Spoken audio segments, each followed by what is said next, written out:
Bonjour, mon nom est Maxime Pronovo, président de Studio Graphique, agence de marketing numérique. Bienvenue au podcast Le Marketing de A à Z. Et aujourd'hui, en fait, on va parler des blocages au niveau de vos idées marketing. Comment les enlever et faire en sorte, avec un exercice vraiment simple, que vous alliez avoir des outils, des idées vraiment originales pour les prochaines campagnes marketing ou pour les prochains projets que vous allez faire. Donc, on commence ça dès maintenant.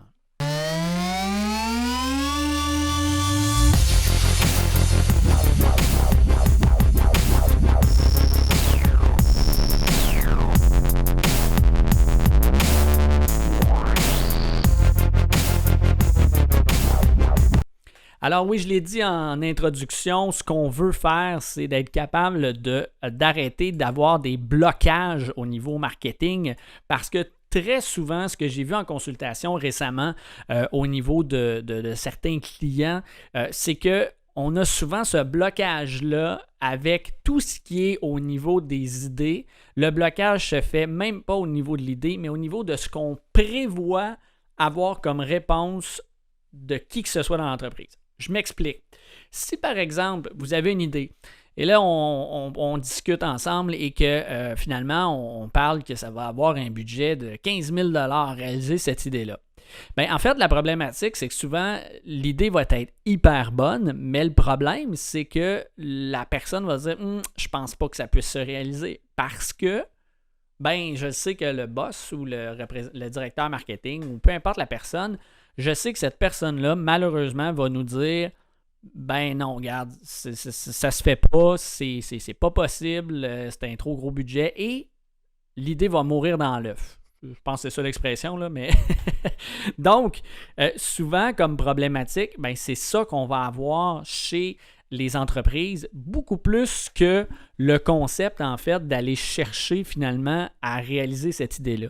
Et ça, c'est malheureux vraiment pour ça parce que on se retrouve avec une situation où est-ce qu'il y avait une super idée sur le marché et là, on la met carrément de côté parce qu'elle ne correspond pas à ce que les standards ou ce que l'entreprise aurait comme information. Alors, ce qu'il faut savoir dans cette réalité-là, c'est je vais vous faire un exercice aujourd'hui et vraiment, cet exercice-là va vous permettre de développer vos idées marketing de façon vraiment intéressante parce que vous allez être capable, avec cet exercice-là, de faire en sorte que vous allez trouver les idées que vous voulez faire, celles qui sont les plus appropriées pour votre projet. Et ensuite, ben, on travaillera à l'inverse, c'est-à-dire qu'on va trouver l'idée en premier, puis après ça, on va décider comment on réussit à mettre cette idée-là en place. Et ça, vous allez voir, ça change drastiquement votre approche au niveau marketing parce que les gens n'ont pas tendance à faire ça. Ils ont tendance à tuer l'idée avant même qu'elle se réalise et ça, c'est désastreux pour des entreprises parce que c'est pas parce qu'une idée semble irréalisable là au moment où vous vous présentez que elle n'est absolument pas réalisable dans le futur. Alors, voici l'idée que je vous propose, l'exercice en fait que je vous propose de faire. Elle est relativement simple. C'est que vous allez en fait faire en sorte de mettre sur papier, lors d'un brainstorm, que ce soit une équipe marketing ou peu importe, vous allez mettre sur papier en fait, par rapport à un projet, là, toutes les idées qui vous viennent en tête, folles, pas folles, irréalisables, peu importe, mettez ces idées-là sur papier, là, maintenant.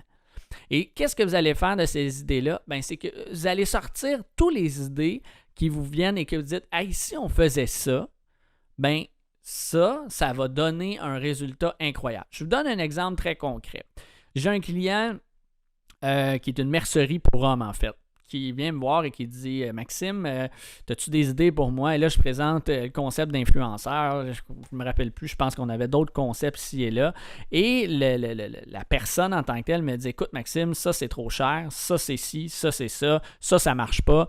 Donc, je ne peux pas aller de l'avant avec tes idées. » Et en fait, après réflexion, après vérification, ben, j'ai fait cet exercice-là avec un bon client à moi. Donc, j'ai dit « Écoute, j'ai dit, Patrick, j'ai dit, est-ce qu'on peut s'asseoir ensemble et faire l'idée inverse de l'exercice, de voir ces idées-là et de ressortir les idées les plus folles que tu trouves, là? C'est quelles idées dans la liste d'idées qu'on a convenues ensemble, qu'on a élaborées, qui semble être pour toi l'idée la plus pertinente d'avoir actuellement? Et là, lui, de me dire, en fait, ben écoute, je pense vraiment que cette idée-là et cette idée-là sont irréalisables, mais sont vraiment, vraiment hot, là. C'est exactement ce que j'ai besoin. Eh bien, à ce moment-là, je lui ai dit, OK, parfait. Qu'est-ce qui n'est pas réalisable dans l'idée? Et c'est là que c'est différent, parce que l'idée, par exemple, il y avait une idée bien simple, c'était d'organiser un défilé de mode en pleine rue en avant du commerce. Et là, il dit, c'est pas réalisable parce que la ville ne voudra pas. Ah, OK. C'est pas réalisable parce que le budget pour avoir des mannequins, c'est assez dispendieux, puis je pense pas être en mesure de m'offrir ça. Puis, c'est pas réalisable parce que la température, tu sais, si on organise un événement à l'extérieur telle journée, s'il se met à pleuvoir, à faire fret ou peu importe, à ce moment-là, on va avoir une situation problématique, puis on va avoir mis de l'argent, là. Alors là, j'ai dit, OK, parfait, Patrick, il n'y a aucun problème avec ça. Je comprends très bien.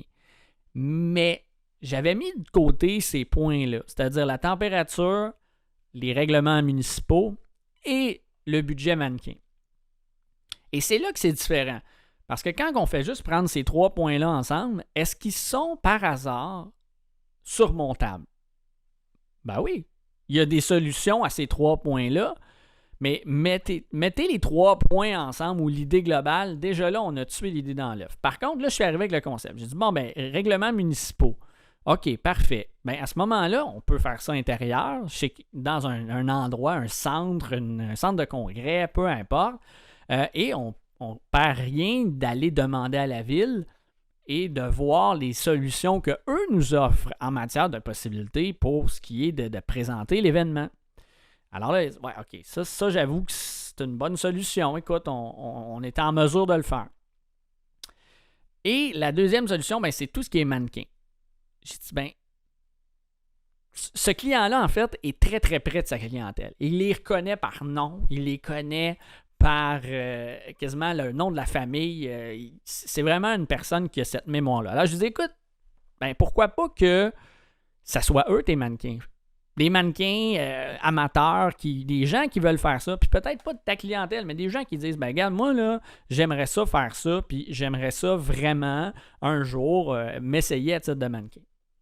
Ah, j'avais pas pensé à ça, finalement. C'est vrai que c'est pas fou. Une couple de gars là, qui sont bien à l'aise, ils aimeraient ça être devant la caméra, puis à l'extérieur, devant les gens, puis il n'y aurait pas de problème.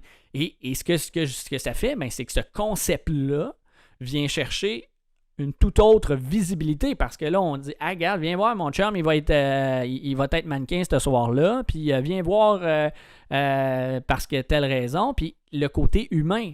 Ah, il n'a pas pris une gang qui sait faire ça depuis des années.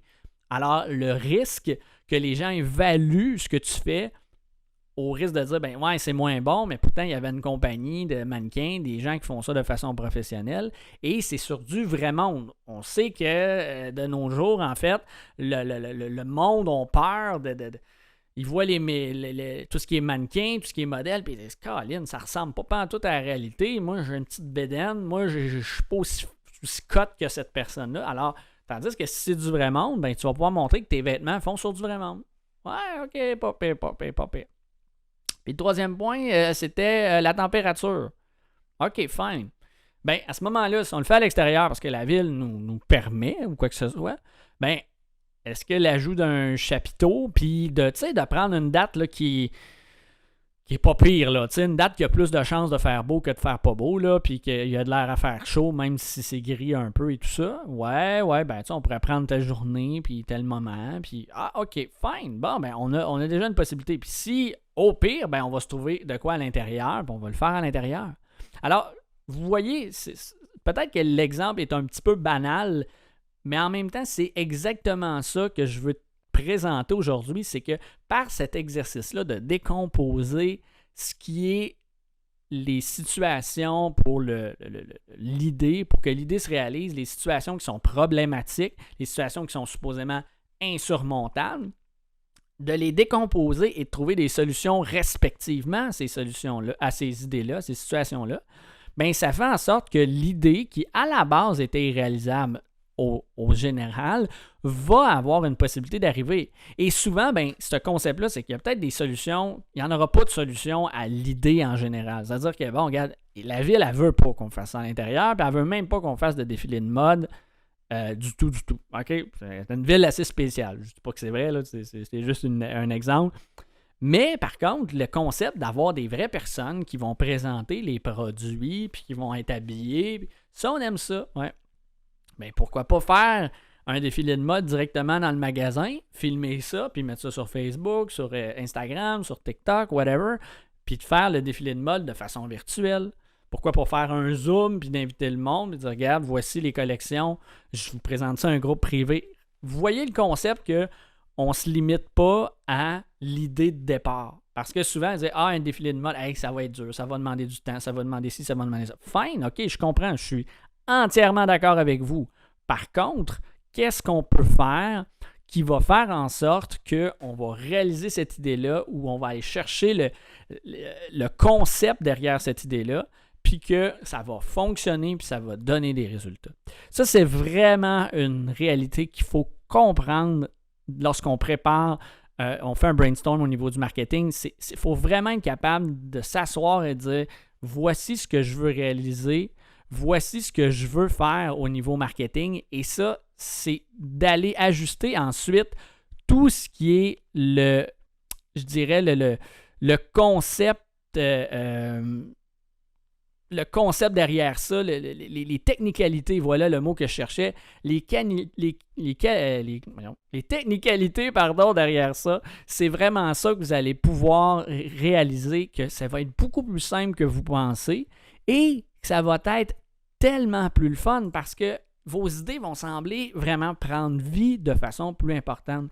Et si vous avez, au pire, là, que votre idée, vous la présentiez à la direction, peu importe, ou que vous êtes la direction puis vous devez avoir du financement et tout ça, juste le fait de faire cet exercice-là va peut-être vous donner un non pour cette idée-là, mais va vous donner un oui pour l'idée qu'il y a là, puis va vous donner des idées, ou du moins de dire, OK, on n'a pas réalisé ça, c'est vrai, mais regarde, on va faire ça, puis on va aller vers ça, parce que, ouais, j'avais pas pensé qu'on était en mesure de faire cette option-là. Alors, vraiment, le concept de faire l'exercice, de décortiquer la problématique ou le côté irréalisable, je m'en allais inventer un mot qui n'existe pas, là, le côté irréalisable de votre idée marketing, c'est beaucoup plus efficace que de vous bloquer déjà d'avance. Parce que très souvent, c'est la problématique. Les gens, là, j'arrive en consultation marketing, je dis, ben pourquoi avez-vous pensé faire ça? Ah non, ça on peut pas. Si vous vous empêchez de faire des choses à cause du « ah non, on ne peut pas », bien c'est sûr que vous allez passer à côté de plein d'idées vraiment intéressantes. Mais si vous vous dites « ouais, c'est vrai, c'est une bonne idée, comment on peut la faire? » Alors, est-ce qu'on peut la faire ou pas? C'est pas ça la question, c'est comment on va la faire. Si on a vraiment une idée et qu'on dit « écoute, je pense sincèrement que cette idée, ce concept, cette stratégie-là marketing va donner des résultats pour l'entreprise, comment je vais faire pour arriver à ce que mon entreprise puisse la réaliser? » Lorsque vous allez faire ça, c'est sûr que vous allez changer votre approche au niveau du marketing. C'est sûr que vos idées vont être vraiment différentes. Et c'est banal là, comme idée. Il y en a qui vont dire « ouais, mais Colin, c'est pas grand-chose. Qu'est-ce que tu proposes aujourd'hui? » Mais faites le test, essayez-le quelques minutes, quelques fois pendant vos prochains brainstorms. Vous allez voir que ça peut changer énormément au niveau du marketing de votre entreprise parce qu'au final, vous allez vous retrouver avec des idées que jamais vous auriez pensé réaliser ou du moins des avenues que vous n'auriez jamais pensé emprunter. Parce que c'est pas parce que l'idée, celle-là, était réalisable qu'il n'y a pas une façon de la faire qui pourrait être réalisable et qui va amener au même résultat. Mais si vous vous bloquez, c'est sûr que vous allez être pris au piège de carrément passer à côté d'idées qui n'ont pas de succès. Donc voilà, c'est tout pour le podcast d'aujourd'hui, le marketing de A à Z. Si vous avez des questions que vous aimeriez qu'on réponde lors de ce podcast-là, n'hésitez pas à nous écrire. Vous avez nos coordonnées un peu partout. Vous pouvez écrire en commentaire de où vous voyez ce podcast. Ça va nous faire plaisir de répondre à vos questions dans différents épisodes de podcast. Et puis, si vous avez aussi des sujets que vous aimeriez qu'on aborde, même chose, faites-le comme ça. Et en terminant, je vous invite, si vous avez obtenu de la valeur de ce qui a été dit aujourd'hui, je vous invite à partager le podcast aux gens autour de vous, aux entrepreneurs que vous connaissez, aux gens que ça pourrait intéresser, même s'ils ne sont pas en affaires. Vous dites, écoute cette émission-là, écoute ce podcast-là, vraiment, il y a quelque chose que tu peux aller chercher. C'est tout ce que je vous demande parce que c'est totalement gratuit. Donc, je ne vous demande pas de payer pour ça, je vous demande juste de le partager. Alors voilà, mon nom est Maxime Pronovo, président de Studio Graphique, agence de marketing numérique. Je vous souhaite une très belle fin de journée et je vous retrouve très bientôt pour un autre épisode du marketing de A à Z.